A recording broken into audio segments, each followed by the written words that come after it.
Deixa eu conversar aqui com o secretário municipal de saúde, o professor Deocleciano Guedes, do meio ambiente, desculpa, e o Francisco Soares, que é presidente da FURPA. Nós vamos falar de meio ambiente. Boa tarde. Boa tarde. Já trouxemos ontem o secretário estadual de meio ambiente, que falou sobre as queimadas, e hoje nós vamos falar aqui também no âmbito estadual e no âmbito de Teresina. Secretário, nós temos conseguido cumprir as metas de preservação de matas, de reservas, no âmbito do município de Teresina? Boa tarde. Boa tarde, Cecílio. Boa tarde aos telespectadores. Na medida do possível, temos sim.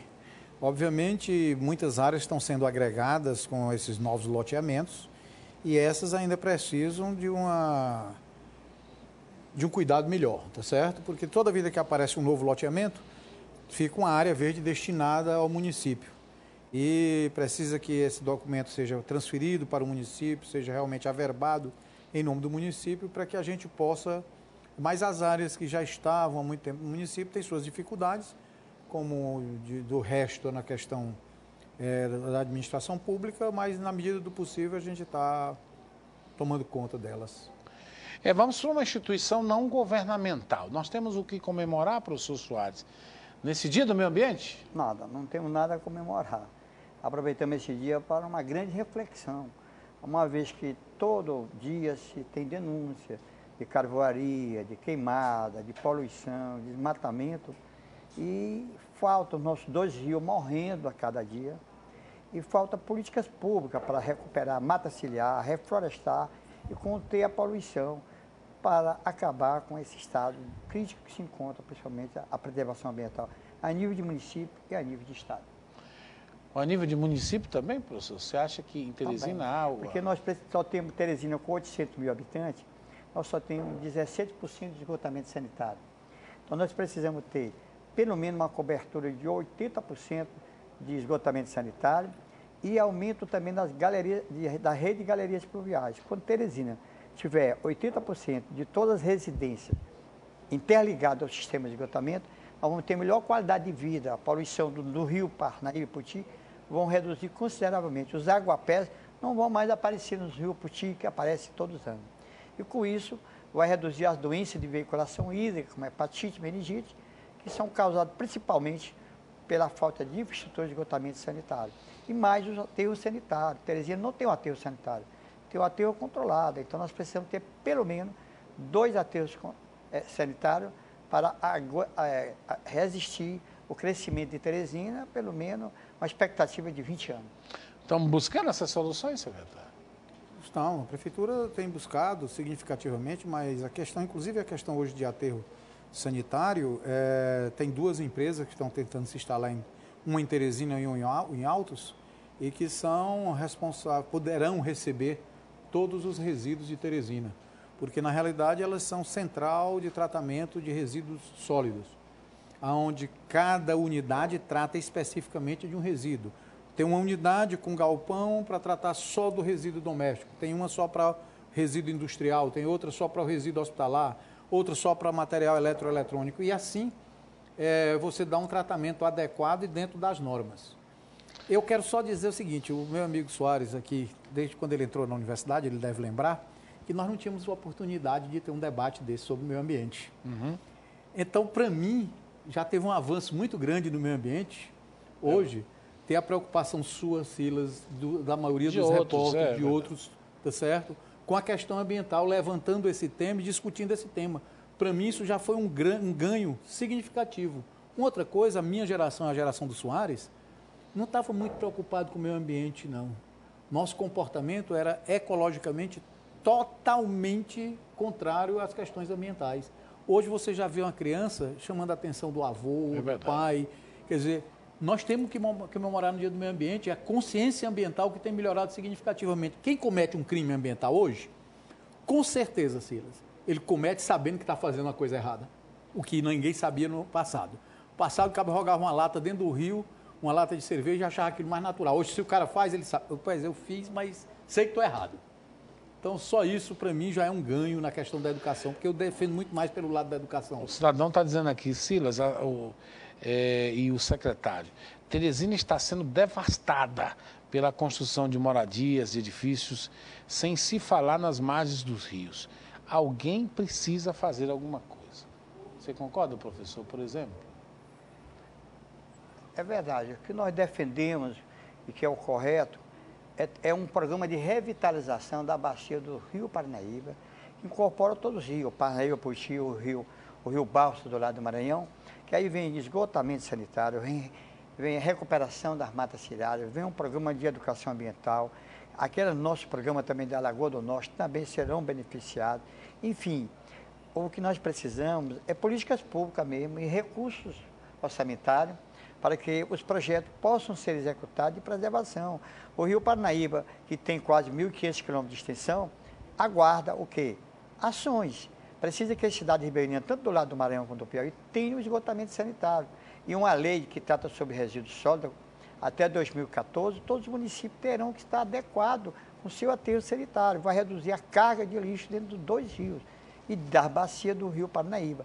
Agora, o que precisamos é que todos os programas governamentais coloquem o saneamento ambiental, o esgotamento. Você que é lá de Floriano, sabe que lá em Floriano é precária a situação de esgotamento sanitário, é precário o sistema de drenagem e precisa que os políticos ou outros futuros coloquem nos seus planos de governo proposta de saneamento da cidade, porque não adianta a cidade ser bonita, mas os esgotos, as galerias vão tudo para o rio para provocar doenças. Então, falta política pública e pressionar por recursos. E no sul do estado do Piauí não é para menos. Hoje, o Piauí é um estado que tem várias carvoarias e que abastece o mercado do polo siderúrgico de Minas Gerais. São 30, 40 carretas que saem todo dia da região do Cerrado, da região da Serra Vermelha, da Serra da Capivara, Serra das Confusões, e o abastecer o secretário da Alto Macambira está sendo fiscalizado lá, viu, professor? Lá, o secretário disse ontem aqui que há uma fiscalização muito rígida naquela região. Olha, a fiscalização sempre é insuficiente. Outra, existe muito licenciamento em áreas de preservação permanente, existe área de unidade de conservação, e por 30, 40 carretas saem, não tem fiscalização. Praticamente, são poucas que são fiscalizadas. E já existe aí, a nível de Ministério Público Federal, através do procurador Trâmara Feitosa, uma solicitação de cancelar várias licenças de forno que foram liberadas no sul do Piauí. Hoje o sul do Piauí é conhecido em Brasília e em Minas como uma central de fornecimento de carvão vegetal para o polo siderúrgico de Minas Gerais. Ô secretário, como é que está essa situação das edificações? Agora mesmo, muita gente reclama, agora não estou recebendo muitas mensagens, de um shopping que está sendo edificado ali na Marechal Castelo Branco. Essas obras estão dentro dos trâmites, estão fiscalizadas, licenciadas? Tá, o shopping, esse CS2, que é o Puti, ele foi licenciado, foi feita audiência pública com participação da sociedade. Uhum. E é óbvio que toda obra, o Silas, dentro de uma cidade, causa transtornos. Só que esses transtornos são momentâneos. Você vê que esse shopping, com certeza, vai vitalizar toda aquela região. Porque todo mundo só está pensando na Zona Leste. Quando tem um transtorno na Zona Leste, é a zona que todo mundo acha bom. Quando vem agora, no sentido até de revitalizar esse lado de Teresina, a parte central de Teresina, a parte antiga de Teresina, a gente sabe que tem transtornos, mas o shopping, por exemplo, vai preservar uma área de 40 hectares, ou de 40%, vai manter o antigo Meduna, vai ter um museu, tá certo, lá. Quer dizer, é um shopping que está integrado àquela área. Era preciso movimentar a terra, é preciso ter um compromisso assinado com a empresa, no sentido de que ela recupere todos aqueles defeitos no asfalto que vão ficar em função das carretas, dos caminhões. Foi uma movimentação de terra muito grande. E a empresa vem, você vê que é bem sinalizado, vem aguando, vem limpando, só que não dá vencimento, porque é um movimento muito grande. Quanto às ocupações, a Teresina não está sendo devastada. O que aconteceu é que alguns conjuntos, veja, Jacinto Andrade. É uma grande área. Meu amigo, você fazer um Jacinto Andrade com 4.300 casas num lugar, casinha colada uma na outra de 10 metros de frente por 20 de fundo, tá certo? Essas áreas. Só podia ter um impacto ambiental porque não teve um planejamento, foi muito mais para parecer que estava fazendo 4.300 casas. E isso não deixa você, no planejamento da cidade, não tem uma integração. Você imagina quando tiver 21 mil pessoas morando naquela região, você ter ônibus, ter transporte, ter escola, ter mercado, ter tudo integrado à cidade de Teresina. Ela é uma cidade grande. É uma cidade grande, Uma tranquilo. cidade de médio porte. Né? Por favor, tomem providência. Em Riacho Frio, professor, estão acabando com a floresta fazendo carvão. É a Valdene, lá de Riacho Frio, que liga. É verdade. Nós denunciamos todo dia que falta fiscalização do órgão estadual, falta fiscalização do IBAMA, porque hoje, com a lei, estabeleceu que o Estado tem que fiscalizar. E o IBAMA fica naquelas áreas que é de interesse federal. Mesmo assim, o IBAMA tem que agir supletivamente, botar os fiscais na rua e evitar que as carvoarias se tornem o Piauí um grande deserto. Nós já temos uma área desescada de Giboés. Se começar avançando as carvoarias em toda a região, nós vamos ter o quê? Aumento da temperatura, a nossa temperatura aqui, precisamos de mais área verde. Você toca fogo na floresta, faz carvão, aumenta a temperatura, o aquecimento global se desenvolve. Nós sabemos que a doença do milênio está sendo a doença dermatológica, causada pelo aquecimento global. Então, o câncer da pele vai ser o que mais se propaga por causa do desequilíbrio ambiental do planeta. Quando a pessoa toca fogo, libera o CO2, penetra no buraco da camada de ozônio, aumenta a penetração dos raios solares, afeta a pele de todo cidadão, de todos os animais, aumenta consideravelmente as doenças dermatológicas causadas pelo aquecimento global. Olha, em Teresina falta fiscalização. Há uma empresa no Angelim que derrama óleo no rio. Muito bem, essa denúncia eu vou anotar, eu queria depois ver se... Isso que é na região do Angelim. Só a região do Angelim é muito grande, mas mesmo assim a fiscalização vai lá. Obviamente, nós temos uma deficiência de monitoramento, de fiscalização. A presença da fiscalização é importante, porque mesmo empreendimentos licenciados aqui e acolá, eles cometem algumas falhas e que é preciso que a gente esteja muito atento. Agora, Silas, hoje, como Dia Mundial do Meio Ambiente, tem algumas coisas a comemorar, como é a questão da educação, da consciência, mas tem um grupo tentando criar o Comitê de Bacias, onde estão a Secretaria do Meio Ambiente do Estado, nós, as organizações não governamentais, a OAB, o CREA. Pois não. Mas, ao mesmo tempo, enquanto nós criamos um parque, o IBAMA criou um parque das nascentes, com 700 mil hectares, um deputado de São Paulo, Nelson Marqueselli, está propondo diminuir a área de um parque aqui no Piauí. Como se não tivesse mais área para plantar no Piauí, como se já tivesse esgotado todas as áreas do Piauí. Isso é lamentável e eu queria até que seu programa, Círio, que tem uma boa audiência, quando nós fôssemos fazer uma reunião para a discussão do Comitê de Bacia, a gente passasse uma mensagem para que você divulgasse que vai ter uma reunião do Comitê de Bacia do Rio Parnaíba. Isso é importante, né? Para defender o Rio Parnaíba. Não deixa de ser um deputado desse defendendo interesse. Interesse, naturalmente, só pode. Diminuir a área de 300 mil hectares de um parque. Foi uma luta incansável para se criar esse parque. Empresa rica que ofende a natureza nunca é punida, diz o Júnior. Né? Diz que os pobres são punidos, os ricos geralmente não são punidos. Né? Ele está baseado em algumas empresas que são multadas, recorrem e não pagam a multa quando são autuadas. Mas também não é assim não, porque todas elas terminam caindo depois na... você faz uma cobrança judicial. Mas a lei ambiental ela deixa muitas brechas. Né? Não, deixa, mas no final... Ela deixa muita abertura, eles recorrem juridicamente. Agora, existe casos que não existe recurso.